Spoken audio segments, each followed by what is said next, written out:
How to be defensive driver. Hello mga paps, I'm Kuya Shade. Yun, paano nga ba tayo magiging defensive driver? Well, number one dyan, siguraduhin natin na lagi tayong nasa tamang linya.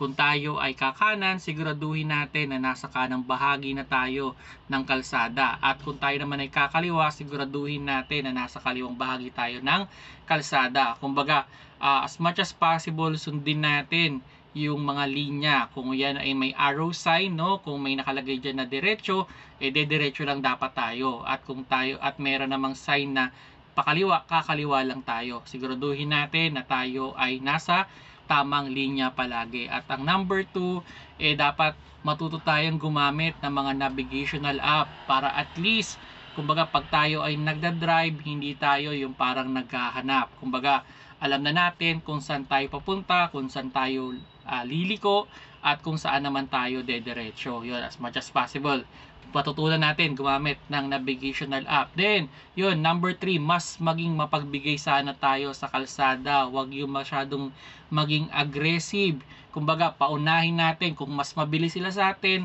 paunahin natin. At kumbaga, mas maging mapagbigay tayo. And lastly, okay, para mas maging safe tayo sa kalsada, ay kontrolin natin yung speed natin based dun sa skills natin. Kumbaga, wag masyadong mabilis para at least kung sakaling kailangan ninyong ipreno, maihihinto nyo agad. And yun, kumbaga, kung sa tingin ninyo ay hindi nyo kayang kontrolin yung speed na yun, wag nyong tatangkain na pabilisin yung sasakyan ninyo. Kumbaga, doon lang kayo sa control speed. Actually, may simple rules lang naman dyan . Pwede mong pabilisin, patakbuhin ng mabilis yung inyong sasakyan.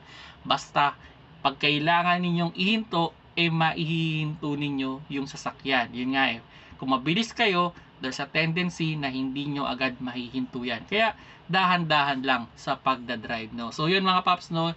Yan yung mga idea kung paano kayo magiging defensive driver. Kung nagustuhan nyo yung video, paki-like. At kung hindi pa kayo subscriber ng aking YouTube channel, press the subscribe button dyan sa baba. At sa Facebook, click nyo lang yung follow sa taas. At sa TikTok, click nyo lang yung plus sign dyan sa logo ng Kuya Shade. Kung may tanong kayo with regards dito or may comment kayo, just comment down below na lang.